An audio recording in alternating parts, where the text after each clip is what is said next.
asalaamu calaykum waraxmatullaahi wabarakaatu. waa idin salaamay dhammaan saaxiibada qaaliga ku soo dhowaada muuqaalkeena maanta. fadlan saaxiib haddii aad nagu cusub tahay waxaan kaa codsanayaa inaad janaalka inoo subscribe garayso. haddii aad horey noola jirtayna waad ku mahadsan tahay daawashada muuqaalka fiidiyoganoo like garee mahadsanid. ku soo dhowow mowduuceena maanta. mowduucani maanta waxaan kaga jawaabi doonaa su-aal uu inoo soo weydiiyey mid ka mid ah saaxiibada inaga xiran dhanka youtube-ka. su-aashaasi oo ah qof soomaaliga joogo youtube lacag ma ka samayn karaa? wax yar aan isla dhegeysta walaalkeena oo soo buro kadibna waan isku soo laaban doonaa.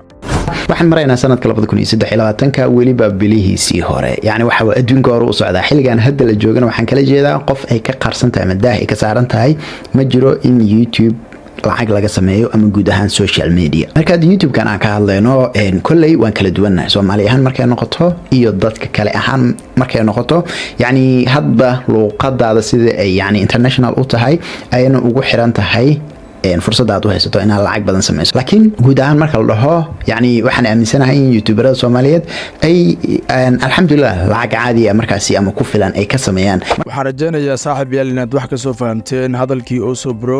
sidoo kale waxaan idinla wadaagi doonaa shakhsiyaad kale kuwaas oo ah ayagana dad Soomaali ah lacagna ka sameeya YouTube channel. runaantii waan ogaa waxaad dhihi doontaa dadkan Soomaali ma joogaan.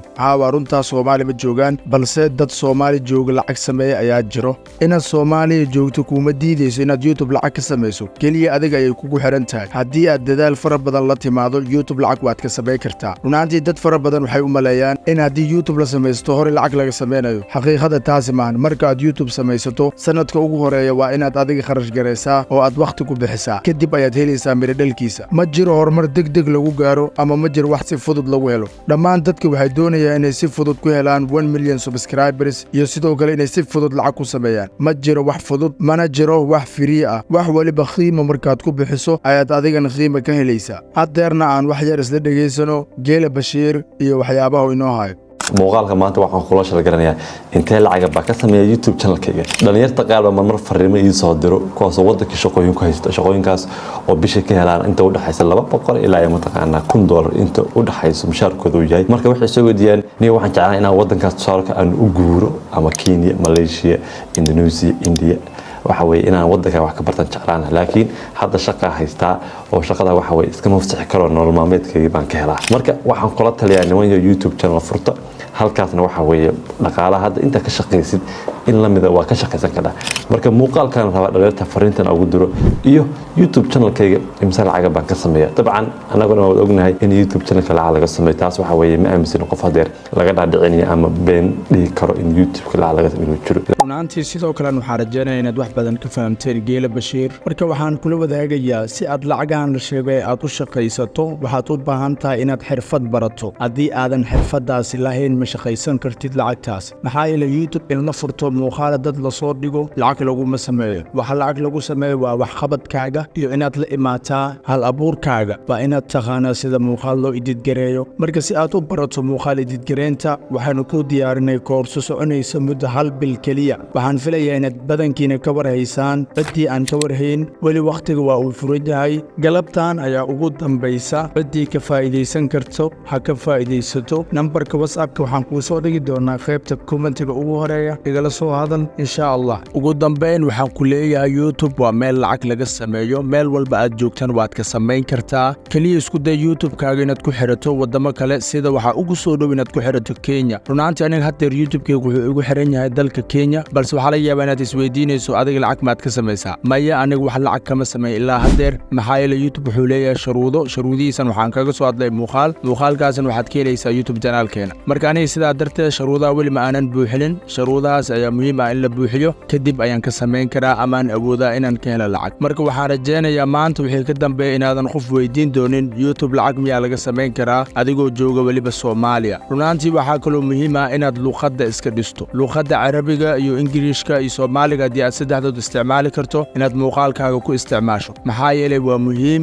luuqad badan markaad isticmaasho muuqaalkaaga wuxuu helaa views aad u fara badan. dad fara badan ayaa daaban kara oo wadamo kale u dhashay. marka language skills-kaaga waa muhiim inaad xirfadda luqadda aad kor u qaado. Adeer waxaan ku tusin doonaa wiil Soomaaliyeed oo badanaa ku hadla luqadda Ingiriiska iyo sidoo kale Soomaaliga, maxaa yeelay wuxuu doonayaa inay muuqaaladiisa noqdaan kuwa international ah oo ay dad fara badan fahmi karaan. Sidaad ka waraysan luqadda Ingiriiska waxay noqotay mid professional ah ama international ah oo qof waliba uu fahmi karo maanta. Marka isku daya inaad xirfadiina kor u qaadaan. Okay.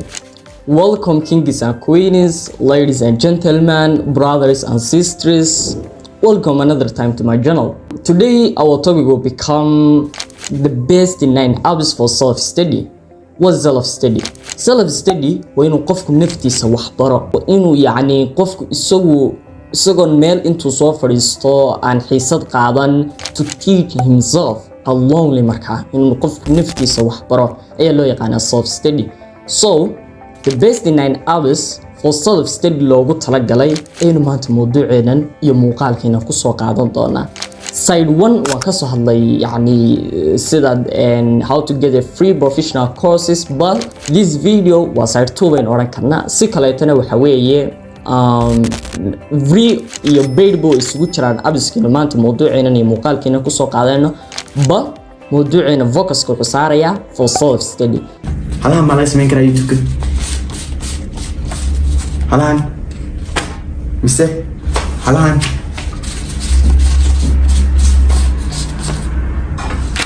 mise halahan muuqaalkan ayaa ku ogaan doontaa.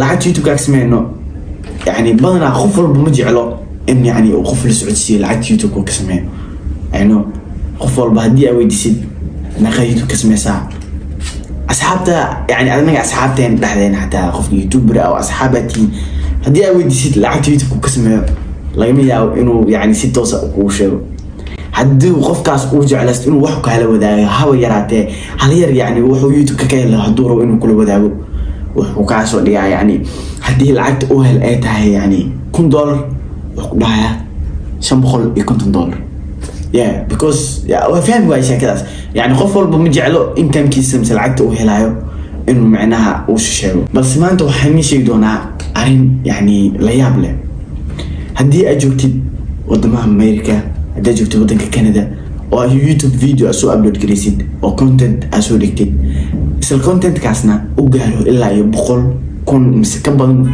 user waxaa samayn doontaa lacag gaarayso $200 ugu badnaana ilaa iyo $300 ilaa $400 anaga Soomaali ahaan af Soomaali ayaan ku hadalnaa waxay kula tahay inaan ka heli karno 100,000 views maxaa waa lacagta ka heli karno 100,000 views lacagtan waa $400 waxaa helo qofkii 100,000 oo views ah helo asoo luqadda Ingiriiska ku hadlaya everything guys waa $400 one video one night one editing okay